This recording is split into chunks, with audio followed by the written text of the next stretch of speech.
Okay. So today's guest knows exactly what the journey of success look like. From being Division One athlete herself to coaching rising stars right now, Coach Rachi knows exactly what it takes to bring your team to success. Under her leadership, NCCU just made the history by making it to the final round of the conference championship. So today we're gonna unpack why, what's special about NCCU program and Coach Rachi. Thank you so much for joining today. Thank you so much for having me. I'm so excited to be here. Awesome. So let's go back to the very beginning. How the girl who got a degree in criminal justice and minor in law studies and psychology ended up coaching Division One school. So, yes, I get this question a lot actually, because if you told me when I was a senior in college about to finish school that I was going to be a head coach, I would have laughed in your face. I would have been like, no, that's not what I want to do. I originally wanted to be an attorney. And that's why I studied, pre-law and criminal justice. Sorry, I'm nervous. You're uh, welcome. I did run into some immigration issues, and I worked in the law field upon graduation, and I just realized that I didn't like that, the office, being stuck in an office all day. Mhm. Didn't like that. And I do come from like a tennis background. My mom and dad have a tennis academy in Miami. So I've been watching my parents be coaches my whole life. They were my coaches. But I ended up at NCCU. I have to give credit where credit is due. I owe it to my magnificent husband, who actually was not my husband or boyfriend at the time, but he told me that there was a spot open here. They were looking for an assistant coach, and I really wanted to do my master's degree. So I applied. I got into my master's here, and I just moved to North Carolina because I just wanted something new. I wanted something fresh, and I wanted to try coaching and see how it was at the college level. And it worked out. Mhm. Do you like North Carolina as a place to live? Yeah, I really do. I grew up in Miami my whole life, so Miami's a very big city. It's a lot of traffic. There's just a lot of people there, and I Mhm. wanted something a bit slower. So I like North Carolina because it's not a small town, but it's not a huge town, and especially Durham. There's like a lot of culture. There's a lot of diversity, and I really like it here. I like the weather. I like everything. So. That's awesome. So you're coming with a background of being student athlete yourself. What were some of the biggest lessons from your time as a college athlete at Delaware State that now shape how you coach your athletes? Yeah, so it's a little. I didn't have the most positive experience as a student athlete at Delaware State. I know my teammates may be watching; they can attest to that. But I'm just going to keep it at that. And I definitely think that a lot of what I went through as a student athlete has shaped the way that I treat my athletes. I try to give them, above all, win, lose. I want them to have a great experience, and I want them to stay here all 4 years. That's my Hmm. goal as a coach. I want them to be happy. I want them to like being at NCCU. I want them to, go home for the summer and be like, oh, I can't wait to come back and stuff. So I definitely think that that's what shaped me to be a good coach. I'm also very a positive coach. I try to be a very positive and optimistic person, especially in my job setting, because I feel like I'm a role model to them. I feel like if I'm freaking out, there's no way, and everybody is calm. So I really try to keep my composure, and I really try to be positive and try to find the silver lining in all of these things. Like, even when we lose, it's always, we can learn from our losses, and we can, that's always kind of what I tell my students. Hmm. So, what's the biggest lesson that you've learned since you became a head coach of the tennis team? Patience. Hmm. I used to consider myself as somebody who didn't have that much patience. I used to say, oh, I have a short temper and stuff, but coaching has definitely made me realize that I have a lot of patience, and you have to be a very patient person for this job. Just because none of your athletes are the same, they don't all have the same Hmm. personality, and also because you're in a field of rejection. You do get rejected a lot more than you get yeses, especially with recruiting and all that stuff. So you do have to have a little bit of thick skin, and And also, I my biggest lesson is patience and just be true to myself and trust your gut because you always know what is right and what is wrong. So, Mhm. That's a great answer. And now moving a little bit more towards team and your program, what mhm. was the first thing that you wanted to change or rebuild in your team whenever you just took the position as interim coach? So I really wanted to be a more disciplined program. I'm a young coach, so I think that I have to be a more disciplined coach because I don't want people to walk all over me because I'm young. They Mhm. think I'm cool. And I did want to create a more positive environment. Um, I feel like discipline and positivity, those are like key things to have a successful program. I came in and I had contracts for my team ready to sign, things, team rules, team expectations. We did beginning of the year meetings. I did a lot of things and I'm a very transparent person with my team. If you're a part of my team, you are never guessing what we're going to do next. Mhm. I am very organized person, so I have all my schedules done months and months in advance. Because as a student athlete, I never knew that. Like my coach was always like very last minute on everything, and it was very stressful for me because I like to plan. And maybe if we had a weekend off and I wanted to go see my sister, for example, because she lived pretty close to me at the time, I couldn't because at last minute we had a match. You know what I mean? So it was Mhm. it's just easier to live your life being organized and stuff, and that's one of the main things I wanted to do is just organize everything and be, because then there's no gray area. You can't say, oh, I didn't know. No, I told you 4 months in advance, you should know. Mhm. So yeah. Do you have any specific tools for time management? Because I'm also a very organized person, so maybe you have something to share about it. um, I just think I have a planner and I have my iPad and my calendar and stuff, and I'm very like good on keeping that updated. Every Monday I sit down at my desk when I first get here in the office and I write everything that I have to do during the week. Mhm. um, and I don't change that. Like I don't change a lot of things. So, for example, all the girls know that practice is always at 2:30 or 3 p.m. whenever I assign it Mhm. and stuff. So there's no like, oh, what time is practice today? You know what I mean? Mhm.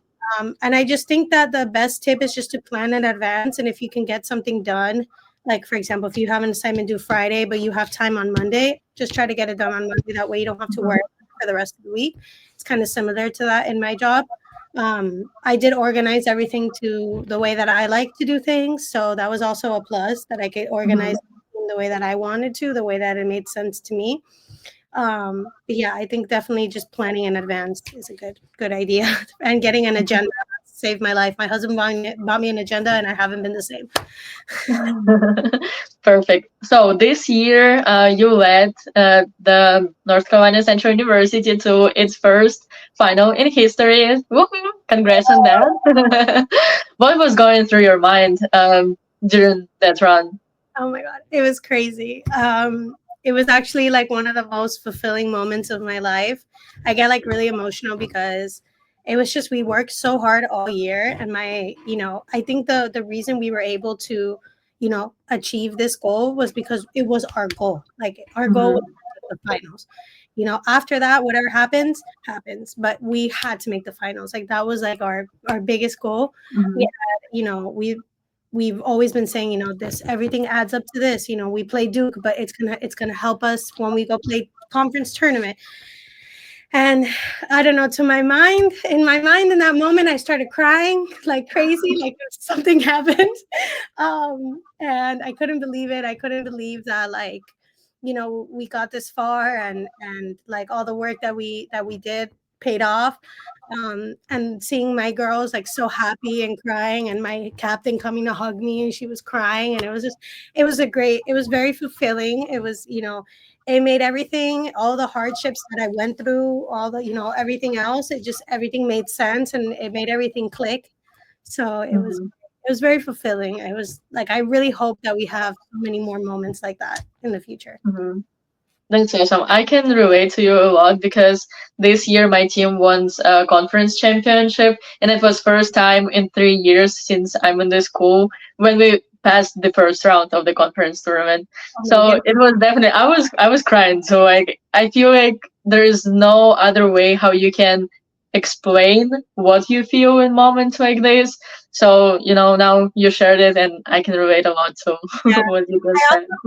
I also didn't know so many people were following along. Like I Hmm. know so many people. Like I knew like my family, our players' families, but I didn't know that so many people like wanted us to win. Like it was crazy. Hmm. It was, I don't know. It was really fulfilling. I got so many messages from people just congratulating me. There were so many people hugging me that I didn't even know who they were, and I was just like, "Oh my God." So yeah, it was great. It really was great. It was the one of, like I said, the most fulfilling, and bringing like, and for people to know that like, hey, like we're here, and we're a serious program. Hmm. That's so sweet. So, what's something most people don't see or understand about what goes into coaching at the college level? Because you're young, and a lot of people they're still focused on players more than coaching stuff. So, how would you answer this question? Yeah, I think that as coaches, we also go through a lot of like the mental part of it, because for at least I can speak for myself. I care a lot about my team, and I care about what's going on outside of the tennis court. So I always want to make sure that they're okay and stuff. And sometimes I'm like, it could be a day off, and I'm like, I wonder if they're okay. Are they hungry? Is there something, like, you know what I mean? Like, um, and it's just very like, it takes an emotional toll on you as well. Like you have to learn to be like strong, and even like when you're going through, maybe there are seasons where you're not doing as well as you hoped for or that you projected for.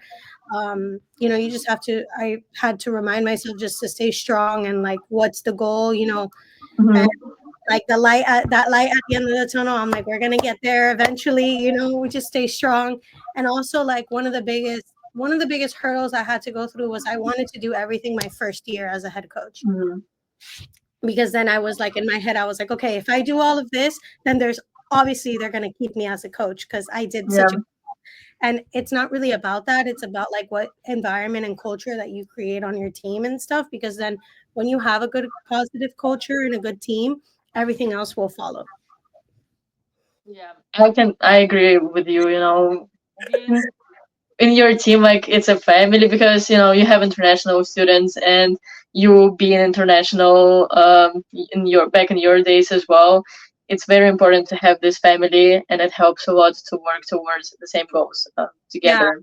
yeah, and also it's just like I'm the person that they first see when they get to the United States. Like I'm their Hmm. personal contact. If something happens, they're gonna call me, and I know Yeah. that. So it really doesn't bother me because I want to be that person for them. Like I like that I have a good relationship with all my players where they can call me if there's a problem, if they're in trouble, for example, because Hmm. they trust me, and I hold that, like I take care of that, that role so much, because like I said, I do want to be a role model for them. Hmm. That's awesome. How would you describe your dream team? Just a close family and positive environment. That's what I want, because it's very enjoyable to come to work with a team like that. You know what I mean? Hmm. So I think my dream team would be, obviously everybody would, I think the team that I have right now is my dream team.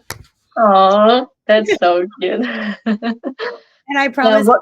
I promise I'm not just saying that. Like now that the summer's here and nobody's here, it's so weird because normally they'll like pass by my office like as they're coming from classes just to say hi. Mhm. And there's nobody on campus. It's so boring. What helps you to deal with this culture on the team? I think that me myself trying to be like a positive role model and a positive person, and shutting down any like anything that I don't like Hmm. environment wise. Like I don't allow arguing between teammates. Like if we're playing practice matches, if there's no reason for you to be cheating against your teammate, like Hmm. there's none of that. There's no reason to be cheating, period, but especially to your teammate. So, if there's an argument on court, I will literally go up and say, you have 1 minute. And if you don't figure it out, you're both dismissed from practice. Hmm. Um, Hmm. I don't like, we don't do challenge matches on my team, which was a very controversial thing at one point. But I just don't like that animosity that creates. I know like a lot of men's programs, they do challenge matches, but I don't like it and I don't want to do that. And I trust myself and I know that if we do challenge matches, just gonna create like a negative environment, or like I'll lose today so you can play tomorrow. I Mm-hmm. don't want to do that, and I let them know from the beginning that there's no challenge matches. Mm-hmm. And also we had our end of the year meeting this year, and um, one of the questions that came up was like they were scared that the coaching was going to be different next year because we have two new players coming in, and I was like, no, because you guys are the ones who teach those two new players how our program is, like what Mm-hmm. you know what we're a positive program, we're a family oriented, we all help each other. So then when I said that, they were like, oh yeah, that's true. And I was like, yeah, like now the freshmen are going to be sophomores, so you guys have to help the Mm-hmm. freshmen out. You have to guide them and help them, and if they have questions, you can show them where the classes are, for example. So yeah. Mm-hmm. That's a great mindset to build for your team for sure. Right now, I will switch gears more towards recruiting process, and I decided to specify it to certain topics and aspects of the recruiting. So for you, I chose to talk more about videos, recruiting videos for players, especially now you're a coach at the Division 1 school. It's a dream for most of the tennis players to get to Division 1, so I think it will be very valuable to see your perspective on it. So, what do you personally look for when you watch players' videos? Yeah. So I don't travel at all, almost very rarely, to recruit. So I do all of my recruiting online and in videos. Mhm. So I do think I'm a good person to ask because I have a lot of it. I've been doing this for the past 3 years, like all day, every day. So I like very clean technique. I don't like like I try to look for a good clean technique because then I feel like that's something that won't lead to more issues in the future. So, for example, somebody who might have a very crazy grip or like a very, Western grip, maybe that can lead to wrist and elbow injuries and stuff. And then I also look at the quality of the video. Um, Mhm. I think the most important thing that is to have points, and obviously, points in a controlled setting is one thing, but if you can record yourself playing a match, that's great to add to your video because coaches really want to see how you compete, how you create a point, how you react when you lose the point or you're losing. Like, what do you do in those instances? So I think that's the two things that I look for the most is just having Mhm. good technique, and very like reliable points. Mhm. What advice would you give to someone who maybe doesn't have an opportunity to play a lot of tournaments but still wants to start their journey in the US? Yeah, so I went through that, right? So I didn't have my green card at the time when I was coming to college, so I couldn't play those big tournaments. I couldn't travel outside of the US. So I was a very limited player. Um, and at the time, UTR didn't exist. So it really was Mhm. just like, okay, your state ranking or your Florida ranking or whatever the case may be. So honestly, I really focused on my video, and I had a great email that was short and sweet and to the point. I didn't have like a long email and stuff. And really, just I tried to talk to as many coaches as I possibly could. Everybody who said yes, I spoke to them. Mhm. And I think that just for players who feel like they're never going to play Division 1 because they don't have the result, I don't think that that's true. I have all types of players on my team. I have girls who were highly recruited and highly sought after, and I had to fight and I had to give things and all that stuff. And I also have players where I gave them an opportunity to come based on their video and based on like their results, and I liked them and I had a good conversation with them. And I'll say, okay, like you can come on if you're ready to prove yourself and you think you can play at the Division 1 level. Show me that Mhm. you. I'll give you the opportunity to show me. Um, Mhm. and I think that there's a lot of coaches like that. I don't think that that it's just me. I don't. I hope. um, but yeah, I think like a lot of people think because okay, oh, I didn't play COSAT in South America, for example. I'm more familiar with that. Or I didn't play any ITFs. I'm never gonna play again. Like I'm never gonna play Division 1, and that's just not true. Like Mhm. a lot of coaches who like having players like that.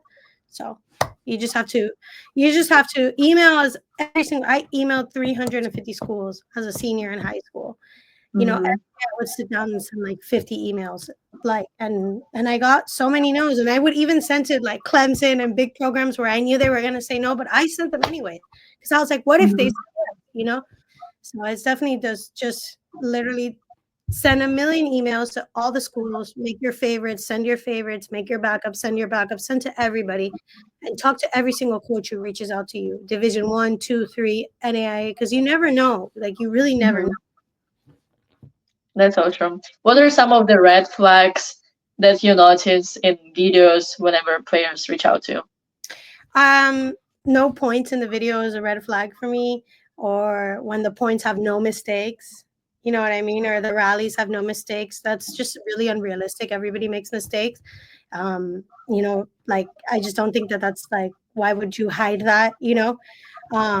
So yeah, I think that those are two of the biggest red flags, like just having no points and then just cutting out your mistakes and stuff because you're afraid of what coaches are gonna think. But I mean, I'm like, why aren't you making a mistake? Like, what's going on? Yeah, that sounds weird. Yeah, even like nobody in the history of tennis has played a single tennis match not making a single mistake. Mm, Like, you can win 6-0, 6-0, but you may have missed a couple first serves. That's a mistake, right?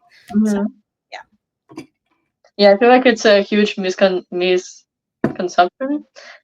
of players. Yeah, yeah, sorry, English not working. No, don't worry. For players because they try to make this perfect video, trying to show only the best that they can do, which, obviously, from both sides, for coaches, you recruit someone you've never seen before for the most part, and also for them coming to college and knowing anything about states in most of the cases. So whenever someone asks me for advice, I also tell them, okay, you have to put mistakes. It's okay to make mistakes. Everybody does mistakes. So Yeah, it's about how you handle yourself when you make the mistakes. You yeah, know, absolutely. yeah, Sure. So going back to these perfect videos, can a great video change your mind about a player who doesn't have good results? yeah, yeah. I think everybody deserves a chance. Now, like when I say that, a lot of like, it's not like I have to have a team with girls with reliable results and stuff, because obviously we need to build a program with reliability. But that doesn't mean that I won't bring a player in who I think, deserves a chance and stuff. Like I said Mhm, before, I'm really big on personality and the connection that I have with the player. You could be a 10 UTR, and if you're going to come and think that, you're not going to work because you're good, or, you deserve all these things because, you're going to run things here, like that's not the type of team that I want to have. Like I always say, I don't want any superstars. um, um, I want good kids and kids who want to be here. And I can say, like, every girl on the team, NCCU was their first choice. Like they all mhm, want to be here and they all want to come and play for me and come to our school and be in this environment. So yeah, like I said, I talk to everybody. Like I give everybody an opportunity to tell me their story and mhm, them out. And if I like the video and I think that, okay, you have some good potential, I'm not the only one looking at the video. My assistants will look at it. My husband will look at it. People who I trust in my circle, my mhm, colleagues and stuff. And if everybody's telling me that that's a good player, yeah, okay, yeah, let's consider it. Like let's sit down, let's talk, explain to me why you have these results. I'll give you, your chance to tell me mhm. and explain to me. And yeah, so. And before we dive into last part of our podcast, which is game, is there anything else that you would like to share about yourself, about your team, about the program that we didn't cover during last 20 minutes? Yeah, so honestly, we're a great team. We are a very a close knit, family oriented environment.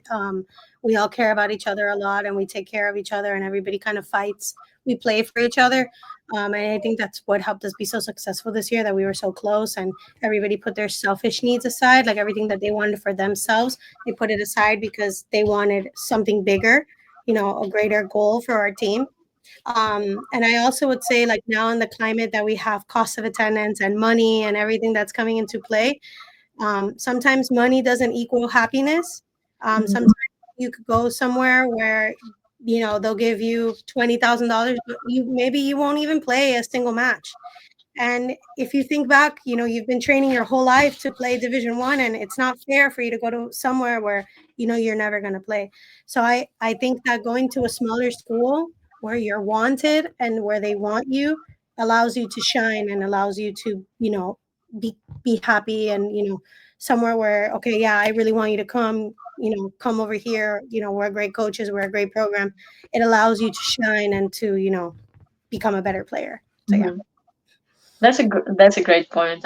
I cannot disagree with that. Okay, now we're gonna play a little game which is called Finish the Sentence. I'll read the beginning of the sentence, and then your goal is to finish it as fast as you can. Okay. So for the first one, before a big match, I always Give a motivational speech. awesome. one thing one thing players should stop doing is Throwing their rackets. I feel most proud as a coach when My team puts in a great effort. perfect. And for the last one, the biggest myth about college tennis is That you get worse when you play college tennis. okay. Hey, these were great answers. I like it. Well, thank you so much for joining today. I had amazing time talking to you and getting to know you better, not only you, but also your philosophy and coaching and how you treat your players. And for all the listeners, information about North Carolina Central University will be below this video. I'll add all the links and contact information so you Yeah. can find out. And yeah, thank you so much, Coach Rachi, for joining today. Thank you so much, Karina. I really enjoyed meeting you and talking with you. And yeah, if anybody needs any tips or just wants to talk, you have my information. And the same goes for you, Karina. If you ever need anything, you can reach out to me. So yeah. Thank you. I appreciate it. Of course. Well, that was awesome.